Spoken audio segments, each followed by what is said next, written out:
No doubt about it. It wasn't vintage Liverpool. It wasn't electric Liverpool, but it was job done Liverpool. And sometimes you need that in the Carabao Cup, especially with the fact that I think Liverpool got the hardest opponent out of everybody in the Big Six. Southampton, albeit a home game, championship quality, were just in the Premier League. Always going to be very, very tough. But I feel as though they navigated it. We've got to think about the players that were on the pitch. Leoni, Rio Ngamoa, the youth there. Endo hasn't had a lot of minutes this season. You're looking at the back four. Leoni's first game. Joe Gomez as well. Minutes for the first time in a long time. Mamardashvili as well. Look, there is reasons for Liverpool not being vintage. Absolutely, for sure. But in that performance, I saw quality from individual players, and that's exactly where I want to start. I want to start talking from the back, actually, in Leoni. I think he was phenomenal. He's a Rolls Royce of a centre-half, isn't he? So young, but so assured. There were so many moments where he would sort of make a sprint across to cover for Joe Gomez. And I think Joe Gomez had a very poor game. I think he added to the shakiness to the back four, especially when you're playing with somebody like Leoni, whose first start, you want to be giving him the best example. You want to make his job easier. And I actually think Joe Gomez made his job harder. He had to cover more ground, Leoni.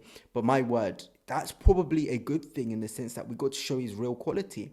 By the amount of mistakes Gomez was making in terms of his positioning and on the ball as well, we got to see the quality of Leoni. There was an instance actually where the ball went towards the sort of left-hand side and Leoni sprints across and absolutely controls the Southampton player, barges him out the way really. The strength, the quality, the composure, all of those attributes were on show in that one moment. I'm sure many Liverpool fans will remember it. And it had me thinking, like, this is what you want to be seeing from your defender. In those moments where it can get a little bit difficult, can you show the strength, the courage, the ability to fend off your man? And he did in that instant. And also balls that went up long, he was gobbling them up. He really, really was. He's a huge, huge figure, 6'5", genuinely huge.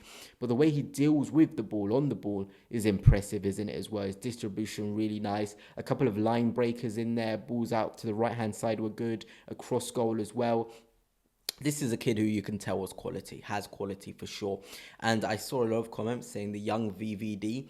Obviously, very, very early to say that, but you feel the presence. And I think that's the thing with Virgil van Dijk when he plays. You feel his presence, you feel his quality, you feel his sort of commanding nature on the pitch. And with Leoni, you can tell he's going to develop in that prototype, that type where you feel assured, you feel confident as they're prancing around the football pitch. And that's huge. It absolutely is huge for the development of Liverpool in the back four, but also in terms of just the Premier League having a quality young defender like Leoni. There was actually reports coming out that Liverpool believe they got one of the best, if not the best young defender in Europe in Leoni. And I think today we saw the glimpses of quality he has, and ultimately he had to come off injured, which is a massive, massive shame. And it did look quite bad.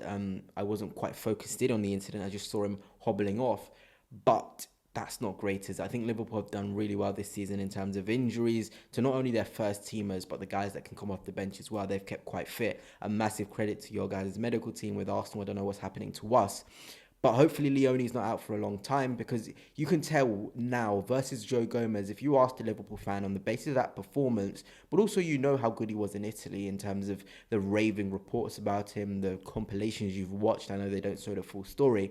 If you had to ask between him and Gomez to come on the pitch, if there's an injury, let's hope that's not the case, to a Konate or Van Dijk, you would go with Leoni. And that just goes to show how impressive he was across the pitch, how assured he was across the pitch. Very, very good. And from one Italian, let's get on to the next Italian, and Federico Chiesa. Last season was tough for him. We didn't see the best of him. You almost felt he could have got a lot better in terms of his contributions. I always remember that one FA Cup game against Plymouth where he was horrendous. Liverpool fans were fuming, and rightly so. That was not the performance of a player to show and prove a point. But ultimately, today he showed to be a leader in the attacking third. With Isak there and getting up his fitness, and it can be quite difficult for Isak in terms of manhandling the attack on his own, for want of better words. Chiesa stepped up. I think he was quality on the ball, the way he was receiving in spaces. Saw him popping off the left, in the centre, off the right. He was with this sort of free role and he was enjoying it. He looked really physical. Because one of the things with Chiesa, I felt the physical element of things, he wasn't quite there last season, but here he looks fitter, he looks more physically robust. You can't really barge him off the football. That's absolutely what you want to be seeing as Liverpool fans. Absolutely. Chiesa picking up the ball in really nice pockets of spaces, driving with the ball, showing quality, showing technical ability. I'm so happy for him. I genuinely am. And the two Italians performed to a high level with the assist especially. It may look easy, but to take that touch and then fire it into Isak, the pace, the accuracy of the ball into him, it's not easy at all. If you play football, you know to match the speed at which the game is going or the quality of your delivery, it's not easy, but Chiesa certainly did that. Also quality in creating that first Isak chance. Isak should have scored without a shadow of a doubt, but Chiesa, the little deft touch to put it into the path of Isak, who didn't need to break stride. Great save from McCarthy as well, to be fair. Those are the moments where you need your attackers to turn up, and I felt like Chiesa turned up in the right moments when he had an opportunity in the final third. Clinical, decisive, really good final actions, and of course the final assist he did for Ekitike, who we need to talk about towards the end in terms of his action to get sent off, was really good. The running behind and then the quality and the composure, the touch, really good. And then it's an easy job from there to find Ekitike, to be fair. Maybe not even that easy because he was being converged by McCarthy and the Southampton defenders following him. But look, we saw different sides of him. The quality to receive when he has a little bit of time to smash one into Isak. We saw his ability to run beyond, to collect that pass and play it into Ekitike. We saw his ability to small little deft touches to create that chance for Isak in the first few minutes, defensively, physically, driving on the ball as well. He looked really sharp off the left wing. I think a lot of Liverpool fans can agree his best position is there. And look, Gakpo, you might need to be looking over your shoulders with the way that Chiesa has played here. I think you're getting a left-wing option with Chiesa there with Gakpo. I know Engamo didn't have the best of games in terms of impact. He's still young. He'll still keep growing, but really, really good. And I feel as though we've got to talk about Alexander Isak. Really good goal from him. He would have been kicking himself. I did just watch the interview.